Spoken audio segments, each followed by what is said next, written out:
Everybody, it is time for our monthly webinar for homeowners. We're going to start in just a minute and let a couple of people come back in.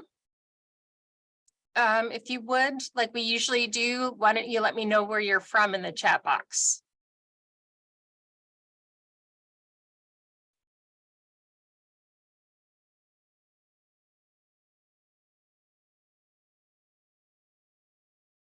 We've got an exciting presentation today from Dr. Brian Unruh about a new soil test kit developed by Dr. Unruh and with some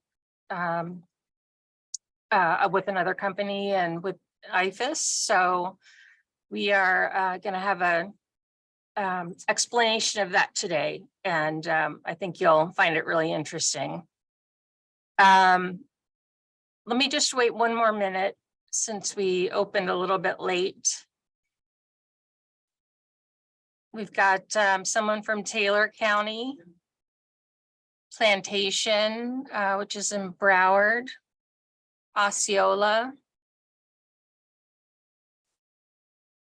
I'm going to age myself again. You probably have never heard of Romper Room. Yes, I have. Have you? Yes. So when you're repeating, oh, we have somebody from St. John's and Titusville, it reminds me. Yeah. Romper Room, and she'd hold up that like skillet screen looking thing, you know, splatter screen. I see Brian and I see. Yeah, I remember that. Wow. I just aged myself too. Magic. There you go. I Well, really think it was a splatter screen, you know, that you'd put over your skillet when you were frying bacon or something. I think that's what people. Well, let's go ahead and get started. Let me let's see here. Let me find my script here. Welcome to the Florida Friendly Landscaping Program's Homeowner Webinar Series. My name is Jen Marvin. I am the Florida Yards and Neighborhoods Statewide Coordinator for FFL. Today we have Dr. Brian Unruh speaking about a new soil testing system. Your microphones have been muted. If you have questions, please type them in the chat box and we'll answer them at the end of the presentation. Stick around until the end and we'll put a survey up on your browser. If you would take that survey, it helps me give you the kind of programming you like and need, and tells us how we're doing. Our next presentation will be April 18th at 11 o'clock Eastern with Michelle Atkinson on stormwater ponds. Take a drink here. J. Brian Unruh is a professor of environmental horticulture at the University of Florida IFAS West Florida Research and Education Center in Jay, Florida. Dr. Unruh received his PhD from Iowa State University and his MS and BS from Kansas State University. Dr. Unruh's turfgrass science research and extension program is at the forefront of improving best management practices, understanding and changing consumer preferences and behavior related to landscape management, and testing new and novel grasses that have improved turfgrass performance characteristics and require fewer inputs to maintain them. Results from his team's work are included in all 3 Florida turfgrass industry BMP manuals. Dr. Unruh is the past chair of the Crop Science Society of America's C5 division and is a fellow in both the Crop Science Society of America and the American Society of Agronomy. Dr. Unruh was honored to receive the GCSAA's 2023 President's Award for Environmental Stewardship. Without further ado, I'd like to introduce Dr. Brian Unruh. Well, good morning. I have my magic mirror. I think we determined that's what that was called from Romper Room. And so anyway, well, let me share my screen and talk a little bit about a project that really has been kind of a long time in the making. And so, do we have the screen being shared, Jen? I cannot tell.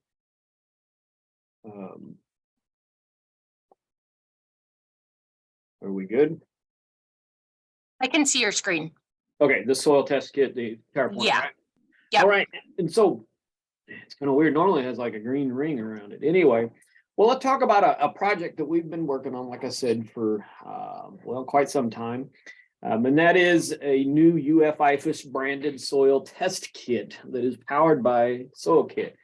And so let's just talk a little bit about soil testing in general, and why this initiative was launched. Because I say it's been in the makings for the last 14 months, but it really goes much farther than that, probably like 28 years, and because that's about how long I've been in Florida.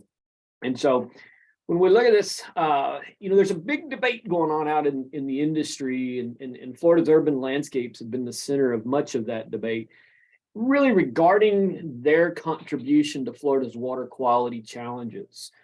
And so we think about that, water quality concerns are quite valid. And so all over the state, Florida's blessed with having abundant water resources and a lot of springs and coastal environments and lakes, and we've seen over recent years that those waters are impaired, and we could go back to 1972 when the Clean Water Act was passed.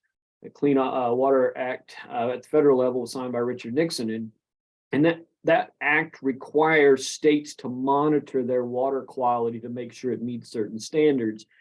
And so fast forward all of those years, we have maps like you see here on the right side of the screen, and this is a TMDL map. TMDL is a total maximum daily load, and kind of think of it from a budgeting standpoint. And so pollution in, pollution out.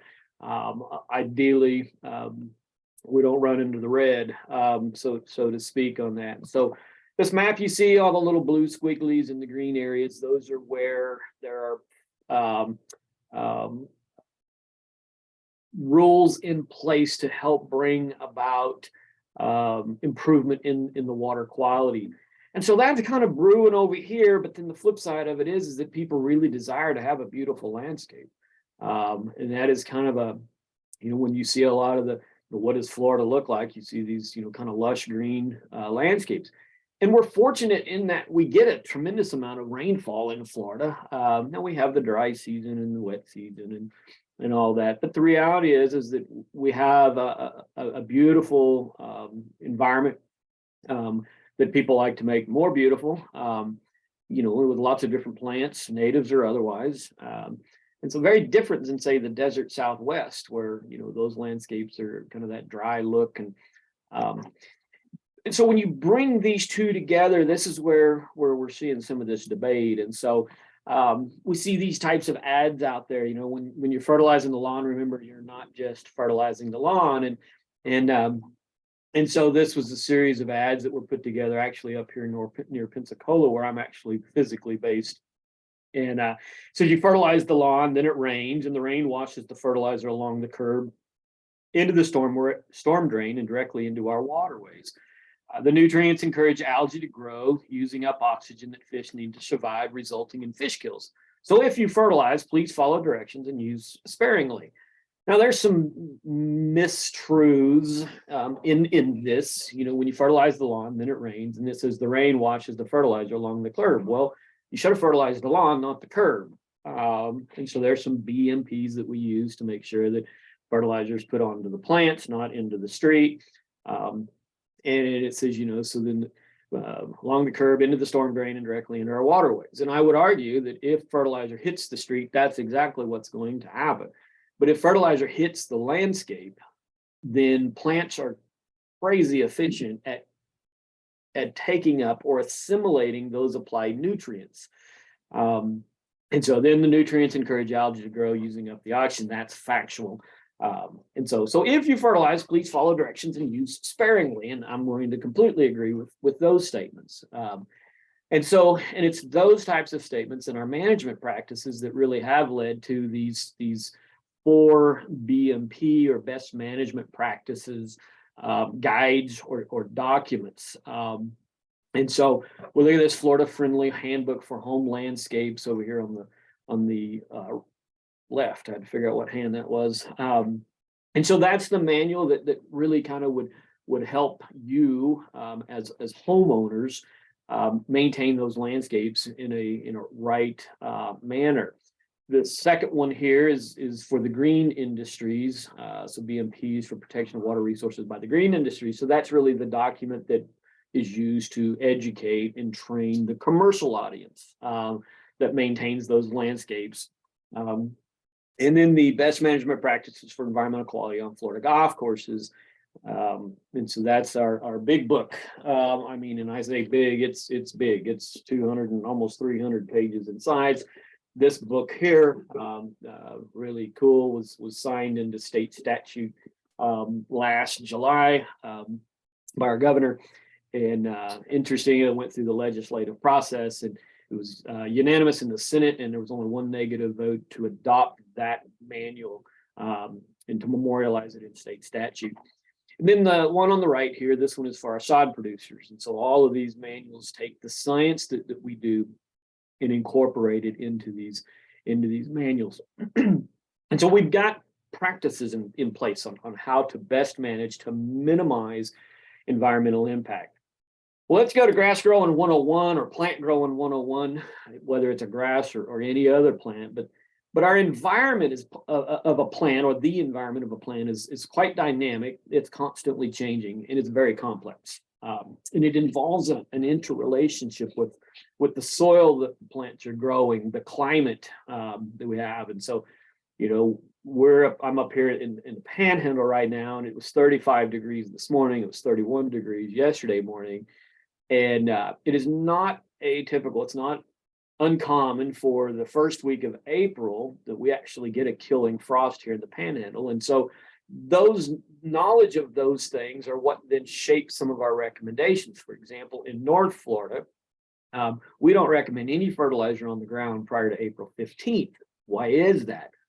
It's because it is very common to receive a killing frost that first week of April. And if we've juiced that lawn up or that landscape up with fertilizer prior to that, you can kill her dead. And so there's the other end of that equation too, that typically mid-September, we want to pull back on fertilizer because we grow warm season grasses, and especially in the Panhandle, Florida, or North Florida, which is kind of a line from Ocala north in the state. Those grasses really kind of slow down. I don't really think, even up here in Pensacola, that the grasses really go dormant, but they sure don't do a whole lot of growth. The topography or the lay of the land, and then there's all kinds of organisms that are out there. You know, we've got every known bug and disease, you know, under the sun that tends to kind of come into the Florida environment. And so when we look at this water, light, temperature, these three are the big drivers of plant growth and plant development. I've been in Tampa the last 2 weeks working on a facility down there. It's been hot. I mean, it was quite warm, but the grass is just sitting there. I mean, it's growing a little bit, but not much. And so we have the warm temperatures. There's plenty of water. Let's just assume they have adequate nutrition. But it's kind of the light thing that's happening, and it's not so much the intensity of the light. It's actually that the day lengths are still a little bit short. And so once those day lengths start increasing, then the machine really starts getting up and running. And so water, light, temperature are generally the three biggest drivers when we talk about plant growth and development. Nutrition then is a fourth. A lot of times we want to immediately go in, and we've got a problem in the landscape. We want to attribute it to fertilizer, or not enough fertilizer, or too much fertilizer. But it's generally one of those other three that are, when I go in kind of in a forensic capacity, I'm looking at those things first. And then nutrition is really kind of down the line. And so, but nutrition is critical. it does play a role, just like in our health. If we constantly eat junk food, then our health is not going to be good. At least it's going to start to deteriorate.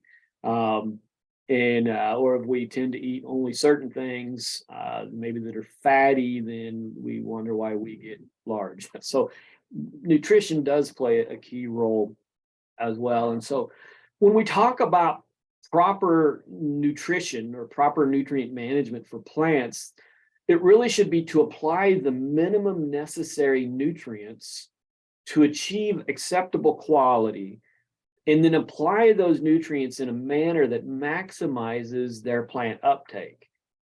And so when we think about that maximizes their plant uptake, that's coming up through the root system or whatever, that's where those time of year kind of things happen. That's where different fertilizer technologies come into play. And so we want to maximize that uptake, or the use of that nutrient in the plant. And so when we look at the input side of the equation, minerals from the soil, well, let's go back. So this plant available nutrient pool right here in the middle, that is what's on the buffet line for the plant to be able to grab and to use. And so this side are the inputs. This is the food that's being put onto the buffet, okay? And so minerals from soil. And so our soils, as we'll talk about more, have an abundance of minerals, but not always true. And we'll talk about that. Another input is fertilization. And so when we're out spreading fertilizer on those landscapes, reclaimed water, and I actually have that highlighted there in red because this is an area that is poorly understood by consumers and professionals alike. And it's an area of environmental issues, as well as some other things. But that reclaimed water sometimes, not always, has nutrients in it, and namely phosphorus and nitrogen. Now, depending on where you are in the state, and what that reclaimed water source is, also dictates what's in the water. And so we have what we call advanced wastewater treatment facilities in the state. Most are. Those by law have very low levels of nitrogen and phosphorus. And then we have some water treatment facilities in the state that they are not advanced wastewater, and their nutrient loads can actually be quite high. And so, and we get into some real challenges there because most of the water purveyors, the wastewater purveyors, and when you're in the landscape and you see the purple pipes, that's what's running through those purple pipes are reclaimed water. So it's just out of the sewer treatment type facilities. And so there are some places in the state of Florida that you probably would never need to fertilize if you were using a particular reclaimed water source, because there are high levels of nutrients in that water. But a lot of times, again, we end up with this lack of information. So homeowner is using water coming out of a reclaimed water system, and they're over there fertilizing, and then we are going to have problems because we're putting too much nutrient in the environment. Atmospheric deposition. So every time it rains, that rain, as it falls through the sky, it's going to be picking up elements and will deposit them on the ground where it hits. And then the deposition of organic residues. And so when you return the clippings to the lawn, those clippings have some nutrients in there. But we've kind of gotten in this movement of doing a lot of composting in the urban landscape. And those composts are organic residues. And many of those compost materials have an abundant level of nutrients in there. And so all of those on that left contribute to what the plant can get.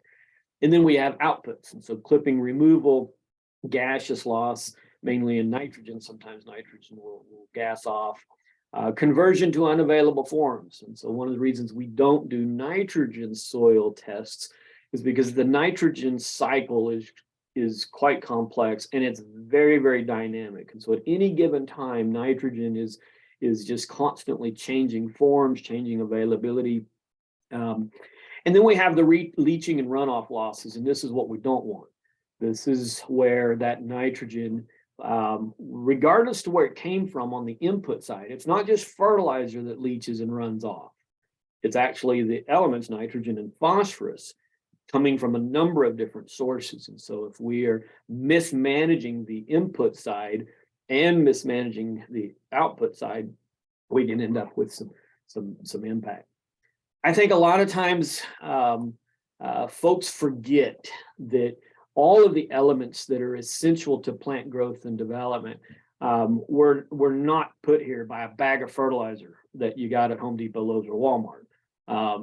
These elements are ubiquitous in nature. They're in our soils, and we mine them out of the ground or pull them out of the atmosphere in the case of nitrogen. And so here's the old periodic table of the elements that you probably haven't seen since college or high school. But all of those 17 essential elements that the plants need to grow and develop are natural. They're naturally occurring. We look at phosphorus right here, and the phosphorus is quite abundant in the state of Florida. Some of the largest phosphate mines in the world are just up in and around Bartow, Florida. And so that is one of the reasons that we are strong. We recommend not applying phosphorus in the landscape unless a soil test tells you that you are deficient in phosphorus. Again, it's because many of our soils have plenty of phosphorus, especially for established turf. Now, sometimes when we're establishing new sod or something, or new landscapes, new developments, there may not be adequate phosphorus. But all of the others, boron, nitrogen, phosphorus, sulfur, chlorine, potassium, calcium, manganese, iron, nickel, copper, zinc, and molybdenum. Those are all just naturally occurring elements. And so now let's jump into this whole soil testing. Soil testing, and it includes really four tenets in its sampling, testing, interpretation, and recommendations. And so let's walk through each of these four in light of our developing and as background as to why we developed this new soil testing kit that we have available now.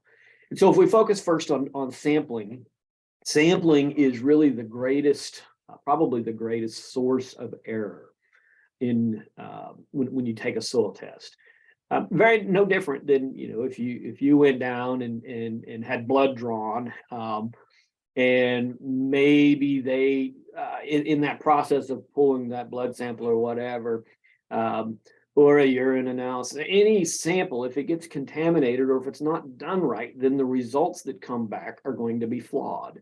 And so when we think about soil sampling, the soil sampling depth, this is key. So proper sampling procedures involve ensuring that the soil sample that you take accurately represents the area where the turf or the landscape will be grown. And we'll dig into this a little bit deeper, and soil samples really should be taken from the depth in which most of the roots exist, which for turf is typically in that upper 4 inches. And sometimes your landscape plants may be a little bit deeper, but I would always make sure that when I pull my samples that I'm in that 4 to 6 inch range. We don't want them any deeper, and we don't want to be real shallow either, because shallow typically is where more of that organic matter is going to be. And consequently, you're going to be your results are going to come back flawed. Next, we want to use a soil sample or a garden spade, and we want to take 10 or 15 random samples from the area that you are testing. And we want to avoid mixing soil from healthy areas of the lawn or the soil with areas that are unhealthy, as that's going to narrow our ability to be able to diagnose a problem should one exist. And so we're going to take those samples, 10 or 12 different locations, put them in a bucket, and then stir that up so that we make a homogeneous mix of soil. And then we're going to take a portion of that and then put it in the soil sample bag. Graphically speaking, we see kind of an aerial image here. And so we've got a backyard, we've got a front yard, and we have the side yard over here. Ideally, I like to see samples in a case like this, typical neighborhood home, that you have a sample from the front yard and that you have a sample from the backyard. And so we look at this, and so we're going to walk through the lawn. We're going to pull a little scoop of soil from each of these various locations. Again, place it in the bucket, stir it up, then take that soil and put it in the bag that is included, and then off it goes to the lab. And so notice here, and then we would do the same thing in the backyard. Notice here, this yard, just from an aerial image, from a satellite image, it looks pretty darn uniform. I mean, condition looks pretty good. Look over here at the neighbor's yard, and his or her backyard looks not quite as good as the front yard. And we see some things here on the ground. Maybe it's thin spot. Who knows? But if there are areas that are problematic, we want to sample those separately. So from areas that are maybe good, so that we can get an idea of, well, what is a differential that is happening here. Here is a situation where you most definitely want to sample differently. And so in this case, you can see a bulkhead was built here. And whenever there's a bulkhead, then this is probably fill dirt, where they brought the grade up to the top of the bulkhead. And I'll show you a soil report test here in a second, where you can see when I got called into this landscape, the front yard was doing horrible and the backyard was doing great. They'd had a single soil sample, and nothing jumped off the pages. And so when I got there, went in, I said, well, let's do a sample from the front and a sample from the back, and I'll show you those results here in a second as well. So that's the sampling side. And so we'll make sure that we're going to draw soil from a uniform area. We're going to mix it up. We're going to put it in the bag, and off she goes. Now, the testing side of this is when it heads off to the lab. And so once we put it in the mail or dropped it off at the county extension office or wherever it is going to the lab. Upon receipt of the lab, they're going to take that soil, and then they're going to start doing some things. They're actually going to conduct the tests. And so soil testing procedures focus on extraction or digestion of the sample. And so there's extractants that are used. They're chemicals, and they mix it with the soil. So they'll put a little bit of soil in one of these little crucibles, and then they will put an extractant into the soil, and then they stir it up, and then you can see the liquid that is there. And so that extractant literally extracts, or it pulls away, those various elements that we're looking for, those plant nutrients that are there. And so the purpose of the extractant is to determine the quantity of an element that would be representative of or correlates to what will be available for plant uptake during that growing season. And the method employed is specific to the nutrients that we're trying to extract, the geographic region, and then the physiographic and the mineral nature of the sampling site. And that is really, really important. And we'll discuss it just a little bit more here in a second. And I'll just show you something. And so again, the extractant is a chemical solution that includes water and acids and certain organic chemicals. It's mixed with that soil sample that was collected and that you sent to the lab. And then upon mixing, then the chemical solution, like I said, it extracts those nutrients that are bound to the soil. And then after mixing, then that brown liquid that you saw is taken out of that sample, and then it gets ran through a lab instrument. And that lab instrument then is going to report back some values that are there. And so the results of the liquid analysis, so that liquid that was pulled off of that soil mixed with the extractant, is then converted to a dry soil basis, and that is referred to as a soil test index. And it's those values that are typically reported on the soil test report that you get back from the lab. And so here's an example. And so boron, calcium, copper, iron, potassium. And so you see these results are in pounds per 1,000 square feet. Again, so that liquid value is converted to a dried soil basis, and then it reports back what those numbers are.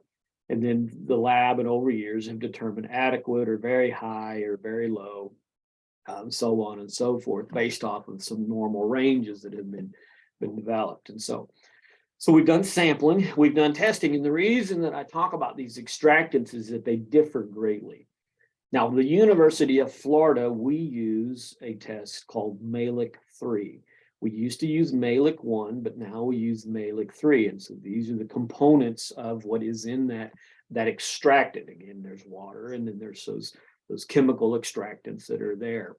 But notice that across the country, arid and semi-arid, Midwest, West, they use an Olson or Bray or Morgan's. And so that is one of the reasons it's really important that the soils tested in Florida are tested using the right extractant. And so maybe you were up north and you had a soil test or a lab that you preferred, and you would send your samples. You're living in Florida, you go out and take your sample and you shoot it off to that lab up north. Or there are other soil tests, we'll talk about one at the end, that use some national lab that doesn't necessarily use Malic 3. Now, most of the time you would never know this. Many soil test reports will come back and you really don't know what test method was employed. And so that is why testing Florida soils using Malic 3 tests are so critically important, because it is going to then it's going to impact this next phase, and that's the interpretation and the recommendations. No different, if you go down to the doctor, or to the lab, and they do a blood draw. If they run the wrong test on your on the blood, then the results are going to come back, and next time you go down to meet with the doctor, he's going to say something is off. Well, there may not be nothing off, they just did the wrong test. Well, we come to this interpretation and the recommendations, and that's where things get really confusing and frustrating. And that is a big part of why we've developed this new soil test kit for the University of Florida. It's really stems around this interpretation and recommendation side of things. Let's talk just briefly about interpretation philosophies, because let's just say we send the sample, we've taken the sample properly, we've sent it to the lab, they've used the Malic 3 soil test. Boom, then here comes some soil test reports. We get these reports back. And those reports, depending on who they come from, have different philosophies that kind of guide the interpretation of those results. Again, no different than, you go down and meet with your physician. Physician A may be really concerned about, cholesterol for whatever reason, or, physician B may be really concerned about sugars. And they may overemphasize, your cholesterol is just edging up a little bit too high. They may really, drop the hammer on you because they want you to focus on your cholesterol. Again, these are just different philosophies. And so there's three different ones. There's three major ones. And one is this build up and maintain. And so that philosophy is that soil nutrients should be increased to a point. And you do that, by adding a lot of fertilizer to get the soil test up really high, or to the high level, and then keep it there. And we call that a feed the soil approach. Well, that approach has got some flaws in it, especially in a state like Florida, where we get a lot of rainfall and we have sandy soils, and our soils simply do not have the ability to hold on to those nutrients very tightly. And so when we get a lot of rain, those nutrients can strip from the soil and end up leaching. And so that feed the soil approach, don't think is a very good approach for really anywhere, but in particular in Florida. There's this other approach called the base cation saturation. And the premise there is that the soils, what we call the cation exchange capacity, and a cation is a positively charged ion. So when you look at calcium, magnesium, potassium, they have plus charges on that element. Some of the essential elements that we want to grow, that we need for growing plant, have negative charges. And so those positive charges bind to the soil, and so there are those out there that suggest that we can balance the soil by making sure that we have the right cations on the exchange sites at the right ratios. That is, by and large, the research for decades suggests that's not the best method. And it's even more so in not as effective in Florida, is because our sandy soils in Florida have very low cation exchange capacity. Now, if you're from Iowa, where they grow lots of corn and beans, those soils are very rich and dark and have a lot of very high cation exchange capacity, like 30 and 40 units. Our soils in Florida typically are like 1 or 2 or 3. And so consequently, trying to get these ratios right on soils that have very low cation exchange capacity are a real challenge. And then we come to this sufficiency level. And this is where we add enough nutrients to meet plant response goals. And then no nutrients are added when a plant response is not expected at the given soil nutrient level. And we call that feed the plant approach.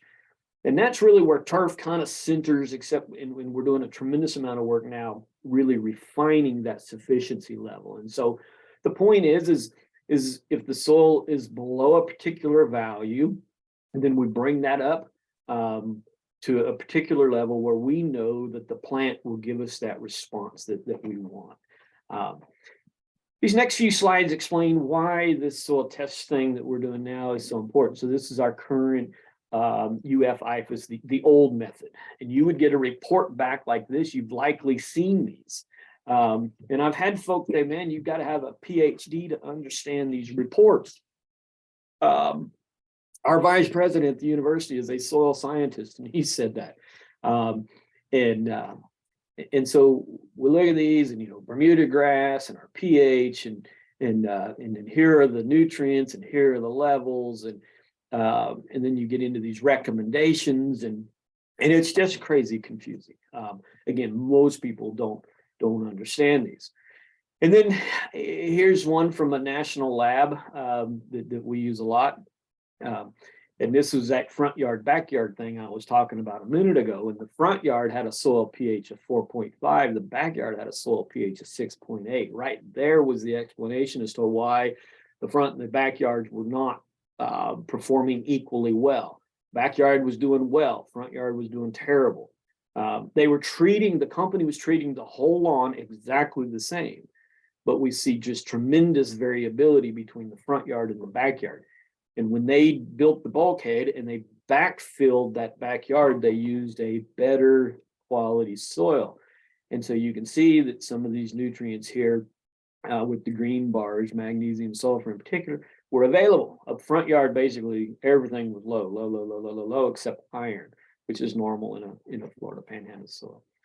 Then we see, other examples like this that are just equally as confusing if you don't have PhDs in soil science. What do all of these numbers mean, and what should they be? And you get L's and M's and VH's, and some of them are a little more graphical in mind. And so it's this level of confusion that is why we are where we are today. And so that's kind of the interpretation, and you end up with these reports that are challenging. And then we come down to the recommendations. And this is where we're doing a lot of improvement right now, and have really over the last number of years. And so we give our fertilizer recommendations for turf or the landscape in Florida based off of these 3 regions. So this North Florida is really that line north of Ocala, Central Florida from Ocala down to kind of a line from Clearwater across to Vero Beach, and then that Central Florida, and then South Florida is obviously below that southern line between Tampa and Vero Beach. And then we say, well, pick the lawn grass you're growing. You have zoysia or St. Augustine or centipede. And so again, a little bit confusing as to, okay, where do I live? And then what grass am I growing? And so all of this just adds to this bit of confusion. Notice here, Bermuda grass, these numbers are in red. We don't have a lot of Bermuda grass in Florida. and our lawns. We have a lot of it on our golf courses and our ball fields, but Bermuda grass doesn't like shade, and so that's why you don't see a lot of it in the urban landscape. And then Bahia grass, notice here we've got some green numbers, 1 to 2, 1 to 2, 1 to 2. So this is hot off the press. Literally last week, I believe I received the email where the UF Plant Nutrient Oversight Committee agreed with my recommendation that Bahia grass didn't need to have 4 pounds in South Florida. And so we've cut it in half in South Florida, cut it by about a third in Central Florida as well. And why do we have these 3 regions? Well, grass grows differently in the states. This just growth potential showing you that, down here in South Florida, those grasses grow pretty much all year round. Maybe not wide open like in the middle of the summer, but they're still growing. Whereas I said earlier, in North Florida, we know that grasses kind of go to bed for the winter months. And so throw on top of that, we have these fertilizer ordinances. And so if you've never seen this Florida Fertilizer Ordinances tool, it's linked on the website, Florida Friendly Landscaping website, but you can go in and drill down and see exactly which fertilizer ordinance, if any, are in place where you are. If you're in South Florida or Central and South Florida, you most likely have some level of fertilizer ordinance that has been put into place as well. And these fertilizer ordinances, most of them say you can't fertilize between May and October. Those fertilizer ordinances, candidly, are not based off of good, sound science, but they are what they are. So we're having to learn how to manage around them, but it just creates yet an additional layer of confusion. And so testing, analysis, or sampling, testing, interpretation, and recommendations, all of this gets kind of muddied together to create a really confusing scenario that has some pretty profound impacts when done poorly. When we think about our environment and making sure we're not impairing our environment with our urban landscapes, it's critical that we get this piece right. And that is what led us to develop this soil test kit, UF IFAS branded soil test kit. And so got a little video I'm gonna play that just really unpacks this and lets you kind of see what we're doing and why we're so excited about it. So if everything works right, you should hear. Hey y'all, I'm Christina Warner McInnes, founder and CEO of Soil Kit by Agritech Corp. In this video, I'm going to show you just how easy and simple it is to do your soil test with the University of Florida Soil Test Kit. The University of Florida Soil Test Kits come with a sample bag, prepaid mailing envelope, customer care card, and instruction. Whether you obtain your University of Florida Soil Test Kit from an online source, an extension office, or another source, testing always starts with registration, which connects your soil sample and test results to you and your email address. To register, visit soilkit.com and click Register. If you've already had an account, it's best to log in first and enter your email address. After that, enter your kit ID or scan the QR code on your sample bag or customer care card and enter your contact information. Next, identify your sample location by entering your address or use our geolocation technology. You can add a description or a nickname such as front yard or garden when submitting multiple samples. If you have logged in, you can choose default address to use the address from a prior test. Next, enter the size in square feet of your sample area so we can accurately calculate fertilizer quantities. If you are not sure, use our satellite-guided sizing tool. By clicking into the map with one finger, you can drop pins which will automatically connect themselves. In most cases, we recommend one kit for every 10,000 square feet. After that, choose the type of crop or grass you're cultivating and confirm your registration. Now it's time to take your soil sample. Be sure to use a stainless steel or plastic trowel to avoid metal contamination. If your soil has been recently fertilized, you'll need to wait for 2 weeks before sampling. In choosing 4 sample locations, try to evenly distribute them across the sample area and avoid wet spots.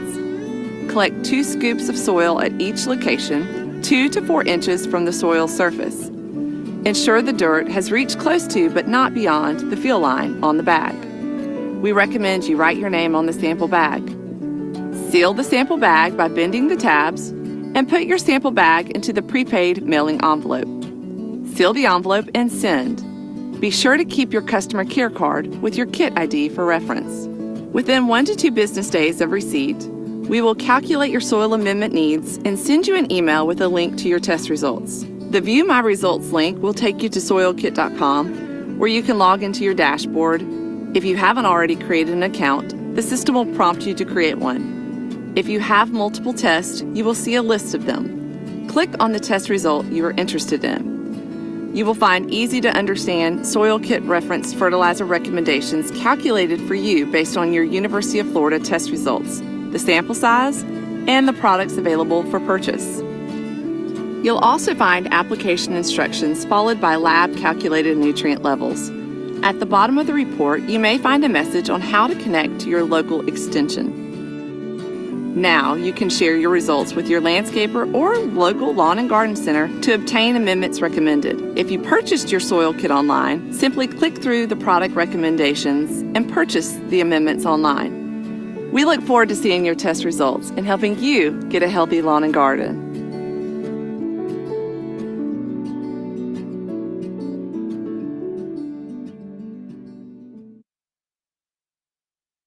All right, so that's like a high-level overview of this new project that we launched on February 15th. So it is a public-private partnership. So it's easy to use soil testing platform with that consumer-friendly result interpretation online interface. So again, our goal was to, for 27 years, our county extension agents across the state of Florida have said, Doc, we don't understand these reports, or a consumer, a homeowner will bring the soil test report in and it is just crazy confusing. Is there anything you can do about it? And so it's only taken 27 years, but I think we've done something about it. And so, like I said, it's a IFAS Exchange soil test kit, but it's powered by soilkit.com. So that public-private partnership. Some of the kits are a little bit different. If you go down to a county extension office, you will have a kit that has this little orange, logo up on the corner that says this is a pay-on-use soil test kit. They'll hand that to you for free. You take it home, open the thing up, as it said in that video, you scan that QR code, and then all the information pulls up, and then you start creating providing the information that is needed. It provides direct linkages to IFAS resources. And so as we are developing this, and so if you selected, hey, I'm growing zoysia grass, there will be information, our extension publications will come forth that give you more information on managing zoysia grass or St. Augustine or whatever it is. In our rollout that's coming here pretty quick, the current rollout, there is a link to that Florida Fertilizer Ordinance app, and so it's prominently displayed there. As this thing gets rolling out, we're targeting for April, using the ability of computers to link databases. If you are in Hillsborough County, for example, and you do a soil test, your results will come back, but there will also be a notice there saying you are in Hillsborough County. This fertilizer ordinance is in place where you are. The reason I'm probably most excited about this is for this, and that's the access to a data sharing platform that provides useful data sets. And so when your soil tests, when all those soil tests around the state of Florida are taken, the soil data, not your personal information. I never will see that. None of the scientists will ever see that. But the data, the elements that are in the soil, the percent organic matter, all of that information, these data sets are being created, and UF is now the global leader in artificial intelligence. And so where we are using computers to help us improve our fertilizer recommendations so that we move beyond 3 regions of Florida and what grass are you growing, that we literally could get down and know, even down, into a neighborhood or even smaller, hey, this neighborhood has got some unique soil characteristics because the soil that was used to build that neighborhood was mined from such and such. We could get to that point where we're really dramatically improving our recommendations, which then ultimately reduces the environmental impact of our urban landscape. We also have, as you can see on the corner of this kit, this is a Pro Pack. And so that Pro Pack is where we're going and targeting the commercial landscape industry as well. And so we also have a twin pack. And so, you know, again, front yard, background yard, or maybe you have a small lawn, and you want to do a sample now and do a sample, you know, 6 months from now, you can get a twin pack as well. I'm going to stop sharing this screen. And I'm going to share another screen with you so that you can see. I'm going to take you into the web portal so that you can see what was kind of very quickly shown on that screen. So, Jen, I think you should be able to see the website. Yep, we can see it. Great. So here are a couple samples, my kits that you would see, and so here you can see lab results, the address, and this was for a zoysia grass lawn, and if we go and view results, we see here some information. So this was a 2,000 square foot lawn. Again, this is what's really cool about this tool is when you put the size of your lawn, whether you already knew it or you use the geolocate tool, the recommendations that are coming back are specific to that size of lawn.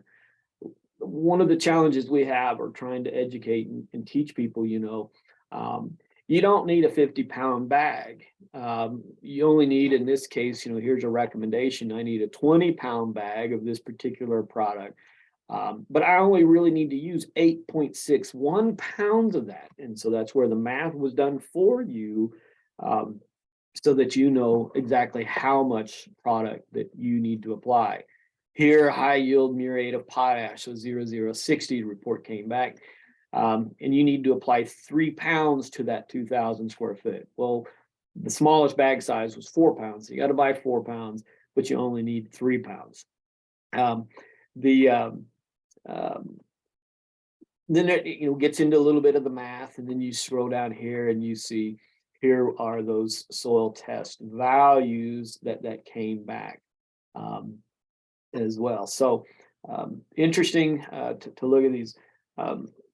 Here's another one. And so that first one I showed you, that was an old one. That's before we launched the soil test. And so all of our new ones have the link to the University of Florida.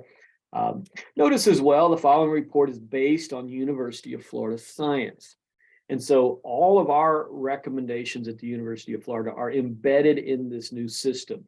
And so we know, for example, I just changed those Bahia grass rates for nitrogen. And so this soil kit will have the most current recommendations, again, which were based off of research conducted here in Florida as well. Now, all product recommendations are made by Agritech Corp. IFAS, or Florida Friendly Landscaping, does not recommend or endorse products. And so recommendations are not coming. So those products that are named up there, those are not coming from us. Now, I will tell you, I've got right here on my desk a whole stack of products that I have been reviewing and looking at. And for example, as I mentioned earlier, we have an abundant level of phosphorus in our soils in Florida. And so I've worked with Agritech to make sure that unless that soil test report is coming with showing that we have a deficiency in phosphorus, no phosphorus products are going to be recommended through our IFAS branded soil test kit. Again, here's what you need, here's how much to use. And so the math has been done, literally showing, and you say, well, that one's 337 pounds. This is one I did on my pasture. So it's an 1.5 acres of horse pasture as well. And so again, here's those results showing, you know, what is coming from all of that. And so, and you see some graphical, and we're working on this. Notice here, need to connect with your local IFAS extension agent. You can click here, and then it'll take you right now to this generic where it lists all of it. And so if you're in Liberty County or Sarasota County, it can point you in that direction. We're working on it with the revisions that's coming down where you will actually, it'll take you very specifically to the county in which you reside. The other thing is, all of these results are also based. It knows that if you're in Sarasota County or Collier County, it knows where you are, so that those recommendations come back very, very site specific. All right, last slide. Share the other screen. Last slide. When you're doing a good thing, people copy you. And so this was just observed over this past week, where a non-UF entity has basically grabbed our logo illegally and are promoting a product with a soil test and product combination that is not based or backed by the University of Florida. And so these kinds of things are happening constantly. And so where people reach in and grab a logo off the internet and hook it on there, and it makes it look like it's endorsed by the University of Florida. But again, you've seen ours. They look like this. They are available free of charge through all of our 67 IFAS extension offices. They are available, or soon will be available, at the IFAS bookstore. If you go to soilkit.com/Florida, you will see them there. And then yesterday, literally, I pulled the plug, and you will see them appear on Amazon in short time. And so again, they are all going to say the University of Florida IFAS Extension Soil Test Kit, and then the Florida Friendly Landscaping logo is on the kit as well. And if there's ever any question, of course, you can reach out via email to me. My contact information is there as well. So I'm going to stop sharing my screen and then basically open it up. Jen, if you want to facilitate some discussion. I've got one question. Would this testing be different from the soil sample testing conducted at the local extension? The extension soil sample test results I received only include solid pH levels. Okay, good question. Great question. So a lot of times, if you take a soil sample down to the county extension office, some of our offices across the state of Florida will do a pH test for you, but that's it. That's all you get is a soil pH. And they will do that there at the office. Sometimes they will take that soil sample and send it up to Gainesville to the Extension Soil Testing Lab, in which case then you will get a Mehlich-3 soil test report back with that white page. It's got tons of information that may be a challenge to understand, but very valid soil test as well. And it's less expensive. I mean, we haven't discussed price or anything, but that's $10. I think it is. And it gives you a level of information, this much information. If the soil, if you're mailing it up to the lab, you're going to add about $10 or so in shipping cost. Our soil test kits are right now, I think $29.95, but there's an introductory price. But inside this kit is the prepaid mailer. So you get the kit, take it home, you do everything at home, put it in that little brown bag, put the brown bag in the white mailer, you drop it in the post office box or put it in your mailbox. All the postage is paid, and then you have access to the web portal. So there is a price difference. This one also is going to give you soil organic matter. If you add soil organic matter to the test that goes to Gainesville, you're going to add another $10 to that test. And so by the time you add it all together, it's pretty much a wash in price. Okay, thank you. Looking at the cation science, does it suggest that soil testing alone does not address the ability of the plant to absorb the nutrients that are present? Do you recommend tissue testing in conjunction with soil testing?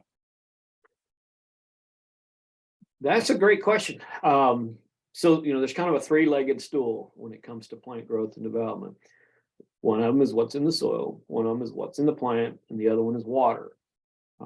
And because water is the diluent that allows those nutrients to come out. And so if you're kind of a hardcore science, buff, really, yeah, all three of those pieces would need to be looked at. Just because you have it in soil doesn't mean it's in the plant. Just a little sidebar, for years, we recommended a 16-4-8 fertilizer. Because in the plant, the ratio of nitrogen, phosphorus, and potassium is 4:1:2. Okay, 16-4-8 fertilizer is a 4:1:2 ratio. The reality is what is in the soil rarely gets into the plant, because there's all these other variables going on. Phosphorus is required at a lower level. And so the question back to tissue testing, when it comes to the lawn grasses, if there's a major forensic issue, something's going south on us, I oftentimes will bring tissue testing in, especially on high-end turf like our golf courses and our sports fields. Average consumer home lawn, probably not worth it. Now you've got a $10,000 palm tree. That's probably a different. I'd have a different answer to that. If palm trees going south on us, then we may want to dig in a little bit deeper. But for just your average lawn, I don't think it's necessary. Again, if things look good out there on the lawn, things are growing, you don't have bad spots, just kind of go with it. I also tend to be a bit more of a minimalist than a lot of folks. I think most people overdo it. Most people, when the lawn starts looking bad or the landscape starts looking bad, they tend to turn the water on and put some more fertilizer down. And those are really the two things you don't want to do. Most landscapes get too much water, sometimes even in the same landscape because of non-uniformity in irrigation. And so don't just immediately turn on the water and don't just immediately reach for the fertilizer bag. Okay, great. Several years ago, I sent a soil sample to Gainesville Lab. Will that be discontinued or has it been discontinued? Not at all. Yeah, go ahead. Not at all.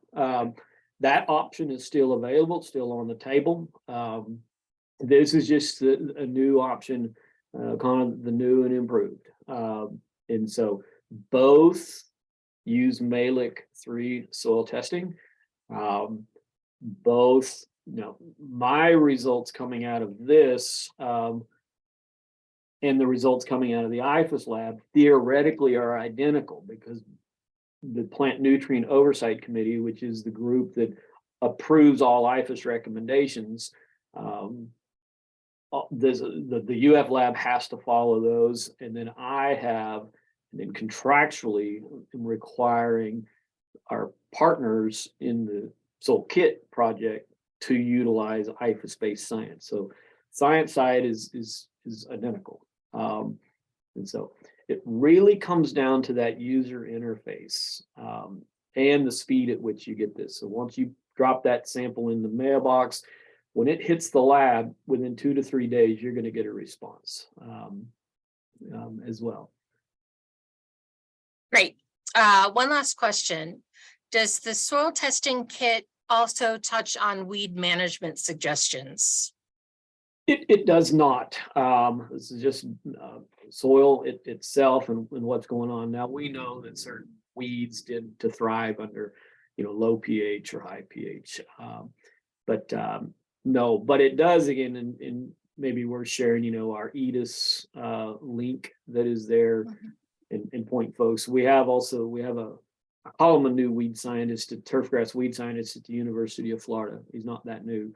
And we're revising almost all of our weed management publications. And so there's a whole series of, we started with kind of, the top 10, top 15 weeds that we see in Florida. And we're updating all of they're on the web, but they're all being updated. Okay, actually, one last question. Does quote unquote normal range on the report reflect the average profile around the state, or does it reflect the plant needs? That's a great question. And that is really where we're shaping the science now of what is normal. And we could spend another hour on the soil test theories and how those come about and why they differ in the landscape. Soil testing in general is to generate a yield response. And so again, let's go back to Iowa. We're growing corn. We're growing 150 bushel an acre corn, and we want to grow 175 bushel an acre corn. There's a curve that's been created that shows, you know, if you increase the nutrient, you increase the yield. Well, in turfgrass or landscapes, we don't measure yield. In fact, we don't want to grow the St. Augustine grass like crazy where we're having to mow it 3 times a week because it's growing too much. We're growing more of an aesthetic. We want to make sure that it looks really good. If we're growing a golf course or a football field, we want to make sure that grass is recovering from any injury that it may have. And so normal looks different in the urban landscape. And that is an area that we're really focusing heavily on in the science right now, of trying to quantify what is a normal range. Nitrogen is all off of our recommendations is we don't do a nitrogen soil test. So we've known based off of years of research what it takes to maintain that aesthetic and not impact or impair the environment. And that's how our nitrogen rates have been based. Secondary, we'll be releasing information on this, is I've just pulled that phosphorus recommendation back. So there's a new normal for phosphorus in the urban landscape. We used to have this low, medium, high, very high thing. We've gone the other way. And in fact, the new number that's coming down is when the lab value is 20 parts per million Malic 3. If you're below that, apply phosphorus. If you're above it, we're not getting into this low, medium, high, or this medium, high, very high thing. If it's above it, don't do it. Okay. And so again, I said phosphorus is all over the state of Florida. And so we're working on what do these ranges look like. And that's again where especially the data that is generated off of this new project will allow us to go in, because one of the key questions that will be asked on this is your lawn acceptable? And then we go in and through all this data analysis for those people that say their lawn is not acceptable, here are the numbers. If they're telling me that their lawn is acceptable, here are those numbers. And then we can start to, through data analytics, determine what are those new thresholds. And so Florida is really leading the way nationally on soil testing as it relates to the urban landscape, because it differs considerably than if we were growing watermelons or sweet corn or strawberries. There's a whole, it's more of an aesthetic and a function as opposed to a yield. So Peter, that's a very long-winded response to a very excellent question that we're addressing on our end. Well, that was the last question. Dr. Unruh, thank you so much for joining us today to talk about your new soil kit. If you all have questions, you can direct them directly to Dr. Unruh, or I would be happy to send them to him if you'd like to direct them to me. So everybody have a great day. Again, thank you, Dr. Unruh, and we will see you next month.